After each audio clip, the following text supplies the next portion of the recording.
الرحمن الرحیم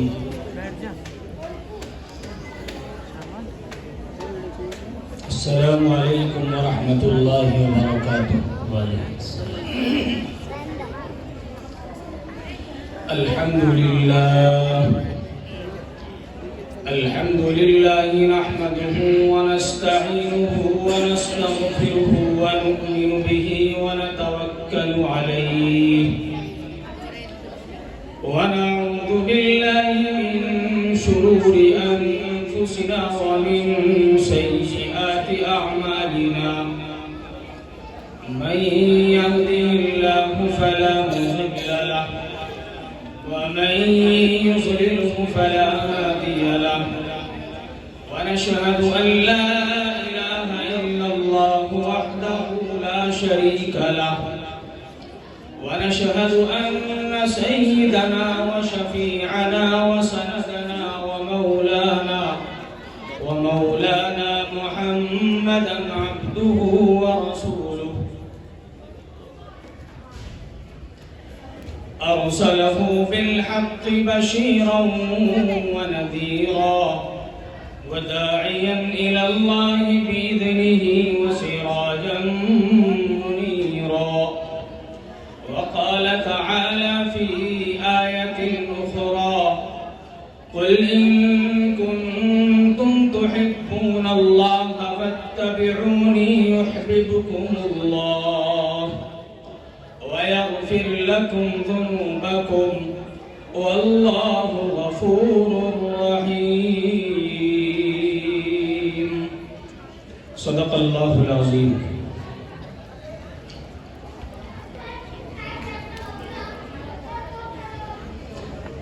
رلاتا ہے تیرا نظارہ ہندوستان اس کو کہ عبرت خیز ہے تیرا فسانہ سب فسانوں میں. چھپا کر راستی میں بجلیاں رکھی ہیں گردونے انا دل باغ کے غافل نہ بیٹھے آشیانوں میں.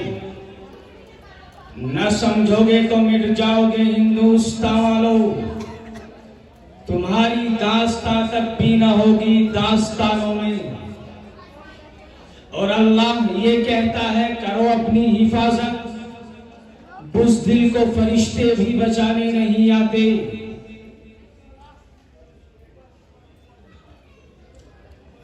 اس مبارک دینی ادارے میں مجھ ناہنجار کی پہلی مرتبہ حاضری میرے لیے بڑی سعادت اور خوش نصیبی کی بات ہے. اور جن حضرات نے یہاں مجھے آنے کی دعوت دی تمام حضرات کا شکر گزار ہوں. اس لیے کہ جو بندہ لوگوں کا شکر ادا نہیں کر سکتا وہ اللہ رب العزت والجلال کا بھی شکر ادا نہیں کر سکتا. من لم یشکر الناس لم یشکر اللہ. جو لوگوں کا شکر ادا نہیں کر سکتا وہ اللہ تبارک و تعالیٰ کا بھی شکر ادا نہیں کر سکتا. اور آپ حضرات اپنا قیمتی وقت نکال کر کے یہاں تشریف لائے. آپ حضرات بھی قابل مبارکباد ہیں. سچ تو یہ ہے کہ آج کے دور میں آدمی اگر خالی بھی ہے پھر بھی اس کو فرصت نہیں ہے. تو ایک مرتبہ اس ذات اقدس پر جو محسن انسانیت ہے محسن اعظم ہے صلی اللہ علیہ وسلم ایک مرتبہ ہدیہ درود و سلام پیش کریں. اللہم صلی علی سیدنا وعلی آل سیدنا محمد وبارک وسلم. خود قرآن کریم میں اللہ رب العزت والجلال فرماتا ہے ان اللہ وملائکتہ یصلون علی النبی. بے شک اللہ تبارک و تعالی اور اللہ کے فرشتے نبی پاک صلی اللہ علیہ وسلم پر درود و سلام پیش کرتے ہیں. اور اللہ رب العزت والجلال نے کتنے پیارے اور خوبصورت انداز میں فرمایا یا ایھا الذین آمنوا صلوا علیہ وسلموا تسلیما، اے ایمان والو تم بھی نبی پاک صلی اللہ علیہ وسلم پر خوب درود و سلام بھیجا کرو۔ نبی پاک صلی اللہ علیہ وسلم محسن اعظم ہیں، محسن انسانیت ہیں، اور نبی پاک صلی اللہ علیہ وسلم کی بے شمار احسانات ہمارے اوپر ہیں۔ جب کوئی بندہ کسی کے پاس جائے تو کوئی ہدیہ، کوئی گفٹ، کوئی تحفہ لے کر جاتا ہے۔ اگر وہ خود نہ جائے اور کوئی جا رہا ہو تو اس کے ہاتھوں کوئی ہدیہ اور تحفہ پیش کرتا ہے۔ جب بات یہ ہے تو نبی پاک صلی اللہ علیہ وسلم کا جب نام مبارک لیا جائے تو ہم پر ضروری ہے کہ ہم آپ پر ہدیہ درود و سلام پیش کریں۔ اگر کسی مجلس میں بار بار نبی پاک صلی اللہ علیہ وسلم کا نام مبارک آ رہا ہے تو ایک مرتبہ درود پاک کا پڑھنا واجب اور لازم ہے۔ اور اگر کسی مجلس میں بار بار نبی پاک صلی اللہ علیہ وسلم کا نام مبارک لیا جائے تو ہر مرتبہ راجح قول کے مطابق یہ مستحب عمل ہے۔ اگر کوئی بندہ جزا اللہ عنا محمدا ما ہوا اہلہ اسے پڑھ لے تو 70 فرشتے 1000 دن تک اس کے لیے نامہ اعمال میں نیکیاں لکھتے رہیں گے۔ آپ حضرات ایک دفعہ پڑھ لیں بھائی، جزا اللہ عنا محمدا ما ہوا اہلہ۔ اب 70 فرشتے 1000 دن تک ہمارے نامہ اعمال میں نیکیاں لکھتے رہیں گے۔ کتنا مختصر سا عمل ہے، بس تھوڑی توجہ کی ضرورت ہے۔ اور پڑھیے اللہم اغفر لی، پڑھیے اللہم اغفر لی وللمؤمنین والمؤمنات۔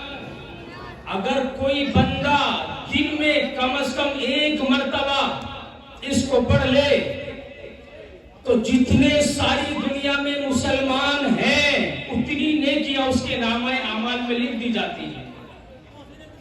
کتنا آسان عمل ہے، کتنا آسان ہے۔ اور اسی طرح اگر کوئی بندہ اعوذ باللہ السمیع العلیم من الشیطان الرجیم 3 دفعہ پڑھے اور اس کے بعد سورہ حشر کی آخر کی 3 آیات پڑھ لے، هو اللہ الذی لا الہ الا هو آخر تک 3 آیات پڑھ لے۔ اگر دن میں پڑھے 70 فرشتے 70,000 فرشتے اس کے لیے صبح سے لے کر شام تک دعائے مغفرت کرتے ہیں۔ اگر وہ بندہ اس دن انتقال کر گیا تو شہادت کی موت نصیب ہوگی۔ اگر اس بندے نے اسی عمل کو شام کے وقت میں کر لیا اور رات میں کسی وقت اس کا انتقال ہوا، شہادت کا مقام اس کو حاصل ہوا۔ بے شمار فضائل ہیں درود پاک کے۔ کچھ فرشتے ایسے ہیں جو روئے زمین پر گھومتے پھرتے ہیں، اور جہاں کوئی اللہ کا بندہ درود پاک پڑھتا ہے وہ اس درود پاک کو نبی پاک صلی اللہ علیہ وسلم کی انجمن میں پہنچا دیتے ہیں۔ اور کتنا خوش نصیب ہے وہ بندہ اور کتنا سعادت مند ہے وہ شخص جس کا نام نبی پاک صلی اللہ علیہ وسلم کی مجلس میں پہنچ جائے، باقاعدہ اس کا نام لے کر، اس کے باپ کا نام لے کر کے پیش کیا جاتا ہے۔ تو میں نے یہ فضائل درود آپ حضرات کی خدمت میں پیش کیے، یہ میرا موضوع نہیں ہے۔ موضوع تو یہ ہے، میں نے قرآن کریم کی آیت پڑھی ہے قل ان کنتم تحبون اللہ، اللہ تعالیٰ فرماتا ہے اے نبی صلی اللہ علیہ وسلم آپ کہہ دیجئے اگر تم اللہ تبارک و تعالیٰ سے محبت رکھنا چاہتے ہو فاتبعونی، تو میری اتباع کرو، یحببکم اللہ، اللہ تبارک و تعالیٰ تم سے محبت کرے گا اور اللہ تبارک و تعالیٰ تمہارے گناہوں کو بخش دے گا۔ اللہ تبارک و تعالیٰ بخشنے والا مہربان ہے۔ اگر کوئی بندہ یہ دعویٰ کرے مجھے اپنے مالک حقیقی سے محبت ہے، مجھے اللہ تبارک و تعالیٰ سے پیار ہے، تو اس کے اوپر لازم ہے کہ وہ نبی پاک صلی اللہ علیہ وسلم کی اتباع کی کسوٹی پر کھرا اتر جائے اور نبی پاک صلی اللہ علیہ وسلم کی لائی ہوئی شریعت کو اپنائے، اور جو نبی پاک صلی اللہ علیہ وسلم کی لائی ہوئی شریعت کو اپنائے گا، اپنے لیے مشعل راہ بنائے گا، وہی شخص اللہ تبارک و تعالیٰ سے محبت کرنے والا ثابت ہوگا۔ اور جو قانون، جو سنویدھان اور جو شریعت اور جو دین لے کر کے نبی پاک صلی اللہ علیہ وسلم آئے ہیں، جو اسے مشعل راہ بنائے گا، اللہ تبارک و تعالیٰ کی طرف سے اس کے لیے دو قسم کے انعام کا اعلان کیا گیا ہے۔ ایک انعام کا اعلان تو یہ ہے اللہ تبارک و تعالیٰ اس کے گناہوں کو بخش دے گا، اور جس کے گناہوں کو اللہ بخش دے، جسے اللہ تبارک و تعالیٰ اپنا محبوب بنا لے، پھر اللہ تبارک و تعالیٰ اسے گناہوں سے محفوظ فرماتا ہے، نیک اعمال کی توفیق عطا کر دیتا ہے۔ اور دوسرا انعام اللہ تبارک و تعالیٰ کی طرف سے ملنے والا یہ ہے کہ اللہ تبارک و تعالیٰ اسے محبوبیت عطا کر دیتے ہیں، اور جسے اللہ تبارک و تعالیٰ محبوبیت عطا کر دے، جسے اللہ اپنا محبوب بنا لے، اس کا دنیا میں پھر کوئی کچھ بگاڑنے والا نہیں، اس کی دنیا کی زندگی بھی اچھی ہوتی ہے اور آخرت کی زندگی بھی اچھی ہوتی ہے۔ ایک حدیث میں فرمایا گیا اللہ تبارک و تعالیٰ جب کسی بندے سے محبت کرتا ہے تو حضرت جبرائیل سے پکار کر کہتا ہے، حضرت جبرائیل سے پکار کر کہتا ہے میں فلاں سے محبت کرتا ہوں، تم بھی اس سے محبت کرو۔ حضرت جبرائیل محبت کرتے ہیں، اس کے بعد زمین میں اعلان کر دیا جاتا ہے، زمین والے اس سے محبت کرتے ہیں، یہاں تک کہ آسمان اور زمین کی ہر مخلوق اس سے محبت کرنے لگ جاتی ہے۔ اور اس کے برخلاف جو شخص نبی پاک صلی اللہ علیہ وسلم کی اتباع نہیں کرتا اور آپ کی لائی ہوئی شریعت کو مشعل راہ نہیں بناتا، وہ انسان ہر طرح کی معصیت اور گناہ کے اندر مبتلا ہو جاتا ہے، ہر گناہ کے اندر مبتلا ہو جائے گا، اور پھر اس کے لیے اللہ تبارک و تعالیٰ کی طرف سے بغض کا اور نفرت کا اعلان کر دیا جاتا ہے۔ اللہ اس سے نفرت کرتا ہے، اللہ کے فرشتے اس سے نفرت کرتے ہیں، زمین والے اس سے نفرت کرنے لگ جاتے ہیں۔ اللہ تبارک و تعالیٰ اہل زمین کے دل میں اس کی محبت کو جمع دیتا ہے، اس کی محبت کو پیوست کر دیتا ہے۔ اور یاد رکھنا میرے عزیزو، یاد رکھنا اللہ تبارک و تعالیٰ کسی کی شکل و صورت کو نہیں دیکھتا، اللہ کسی کے حسب نسب کو نہیں دیکھتا، اللہ تبارک و تعالیٰ دلوں کو دیکھتا ہے، اللہ نیتوں کو دیکھتا ہے، اللہ تبارک و تعالیٰ تقوی کو دیکھتا ہے، اللہ تبارک و تعالیٰ قوت ایمانی کو دیکھتا ہے۔ جس کا ایمان مضبوط ہوگا اللہ اسی سے محبت کرے گا۔ بہت سارے واقعات احادیث شریفہ میں بھرے ہوئے ہیں، لیکن میں عبرت کے لیے 3 واقعات آپ حضرات کی خدمت میں عرض کر کے اپنی جگہ لوں گا۔ پہلا واقعہ حضرت سعد اسود رضی اللہ عنہ جو ایک نوجوان قابل قدر صحابی تھے، اور سیرت کی کتابوں میں بڑے عجیب و غریب انداز میں اس واقعے کو لکھا گیا ہے۔ حضرت انس رضی اللہ تعالیٰ عنہ سے امام عز الدین ابن الاسیر رحمت اللہ علیہ نے اسد الغابہ کے اندر مفصل طور پر اس واقعے کو نقل کیا ہے۔ میں اس مفصل روایت کا خلاصہ آپ حضرات کی خدمت میں عرض کرنے لگا۔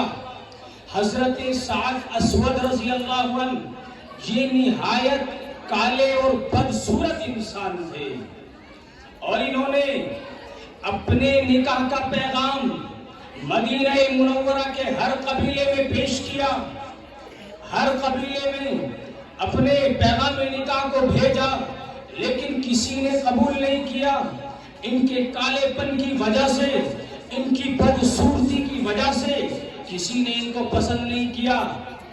حضرت انس رضی اللہ عنہ کہتے ہیں، حضرت سعد رضی اللہ عنہ نبی پاک صلی اللہ علیہ وسلم کی خدمت میں حاضر ہوئے، عرض کیا یا رسول اللہ، کیا میرا یہ کالا پن اور یہ میری بدصورتی کیا مجھے جنت میں جانے سے روک سکتی ہے؟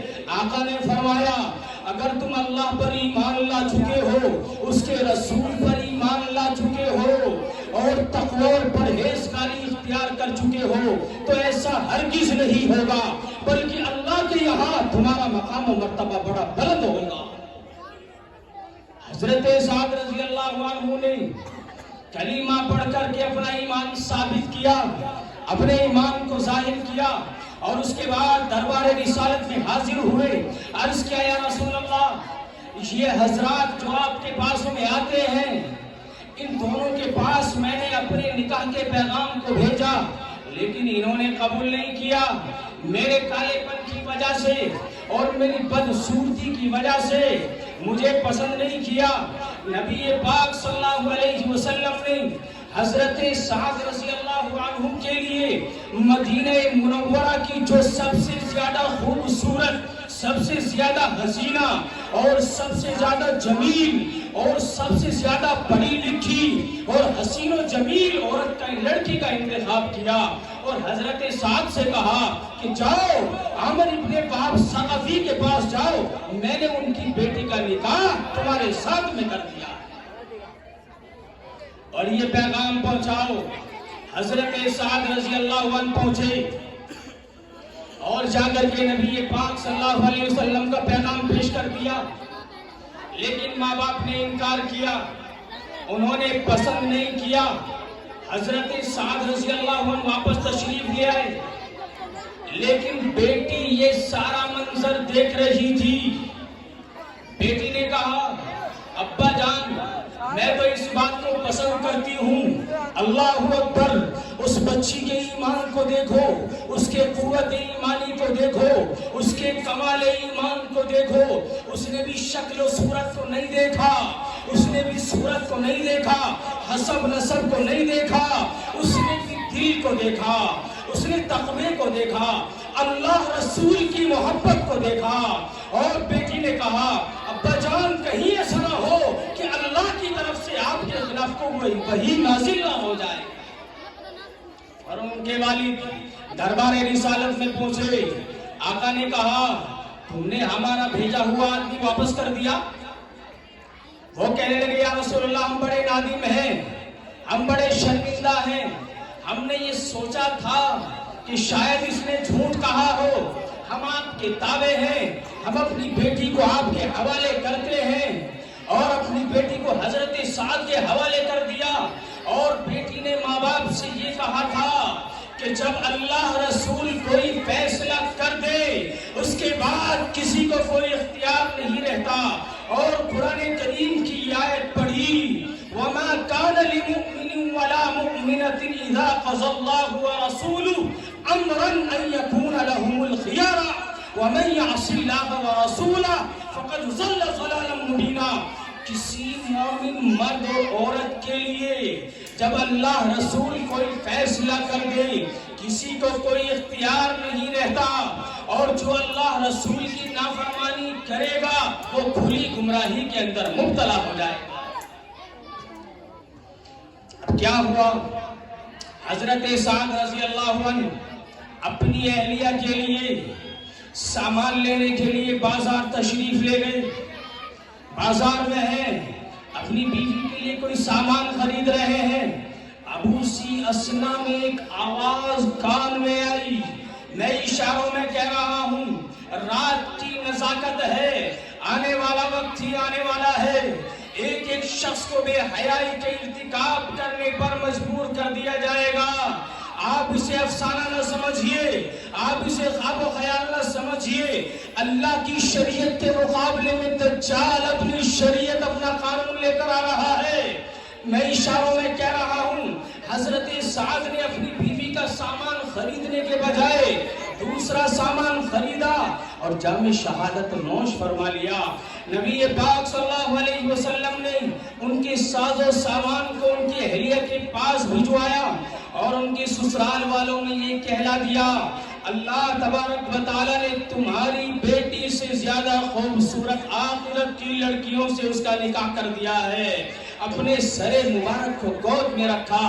یاد رکھو عزیزو، اللہ تعالیٰ کسی کی شکل و صورت کو نہیں دیکھتا، اللہ کسی کے حسب نسب کو نہیں دیکھتا، اللہ دل کو دیکھتا ہے، تقوی کو دیکھتا ہے، اللہ قوت ایمانی کو دیکھتا ہے۔ جس کا ایمان مضبوط ہوگا اللہ اسی سے محبت کرے گا، اللہ اسی سے پیار کرے گا، وہی اللہ کا قریب ہوگا، وہی اللہ کے قریب ہوگا۔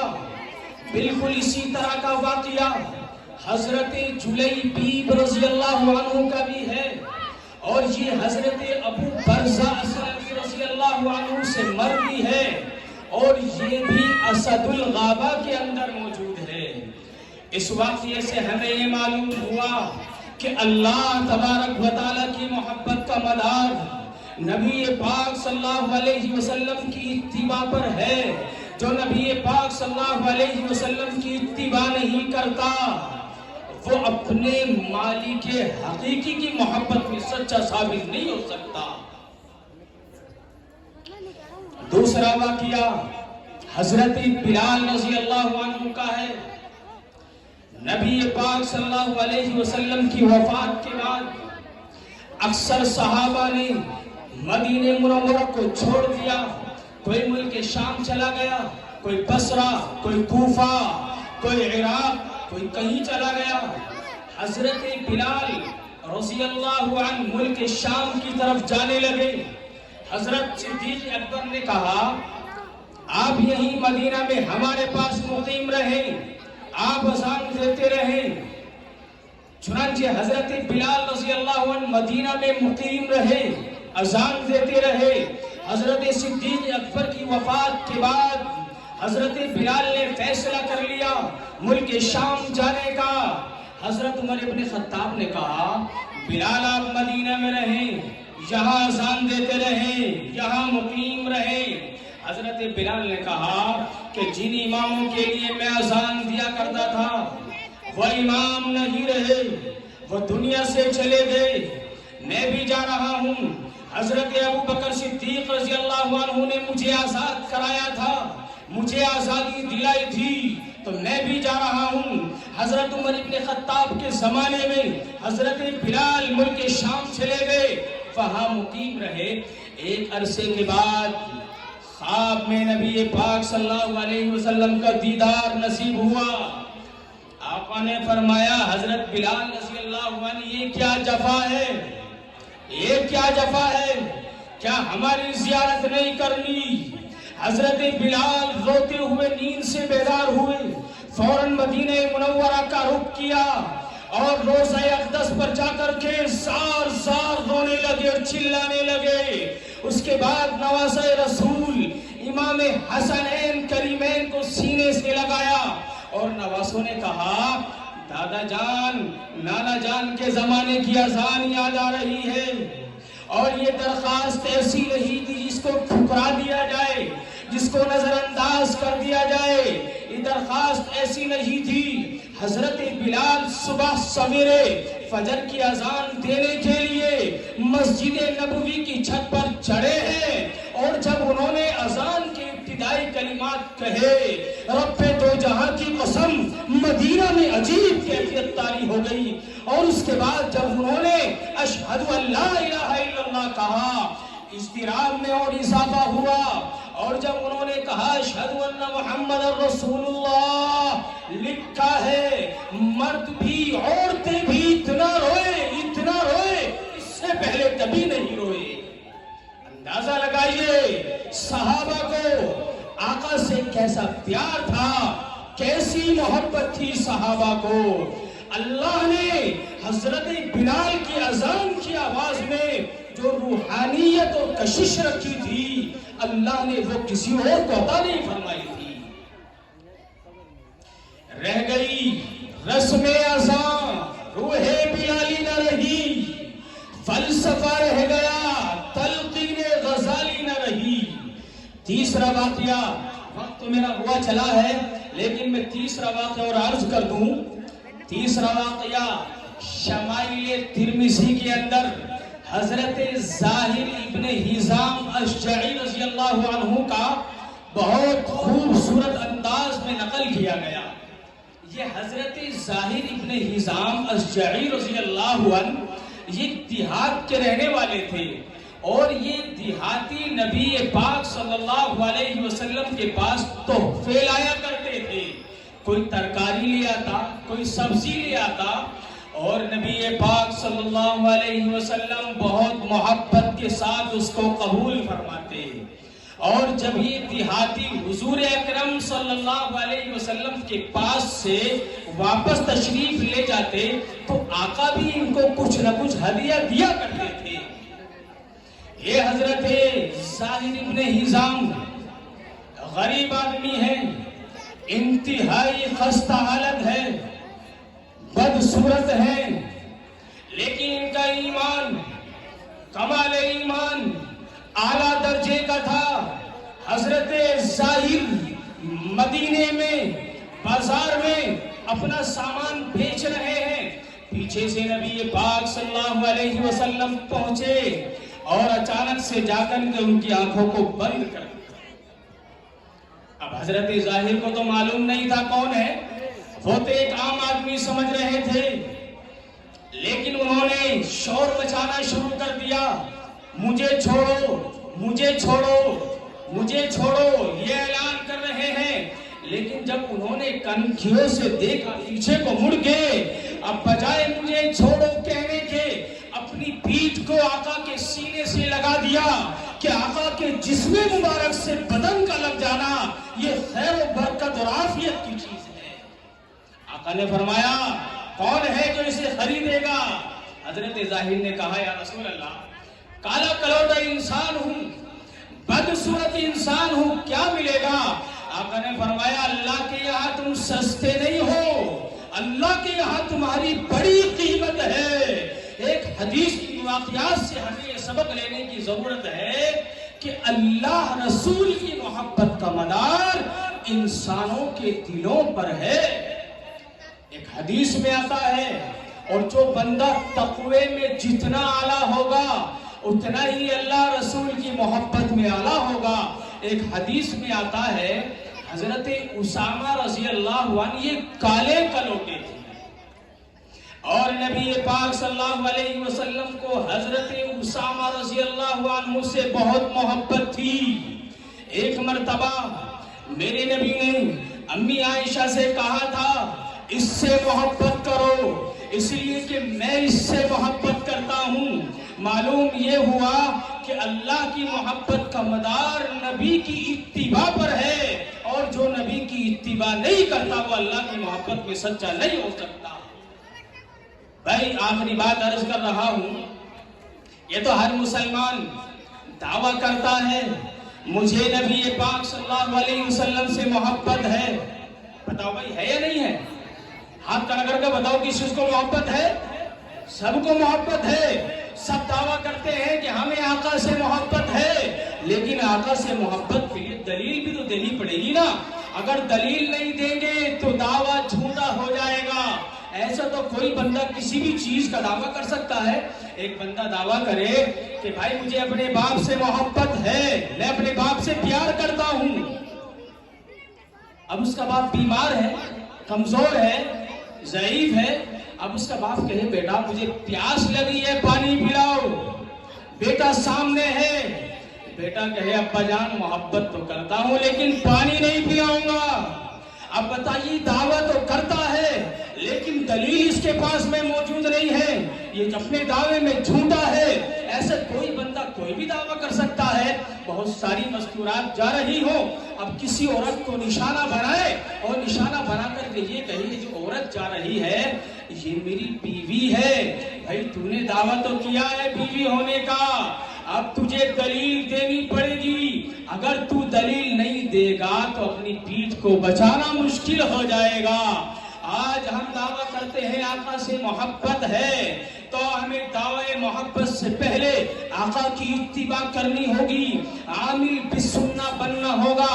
ہمیں منہاج نبوت کے مطابق زندگی گزارنی ہوگی, اور جو منہاج نبوت کے مطابق زندگی نہیں گزارتا وہ اپنے دعوے میں جھوٹا ہے, وہ سچا نہیں ہو سکتا. اسے اللہ رسول سے پیار نہیں ہے, اللہ رسول سے محبت نہیں. ایک حدیث عرض کر دوں پھر بات ختم کرنا. ایک حدیث میں نبی پاک صلی اللہ علیہ وسلم فرماتے ہیں من احب سنتی, جس نے میری سنت سے محبت کی, فقط احبنی, در حقیقت اس نے مجھ سے محبت کی. ومن احبنی, اور جس نے مجھ سے محبت کی, کان معی فی الجنہ, وہ جنت میں میرے ساتھ ہوگا.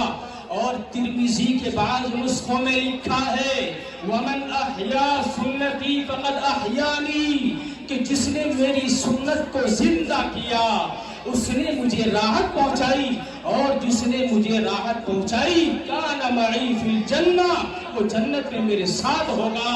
اللہ تبارک و تعالی ہمیں نبی پاک صلی اللہ علیہ وسلم سے سچی محبت, سچا عشق نصیب فرمائے.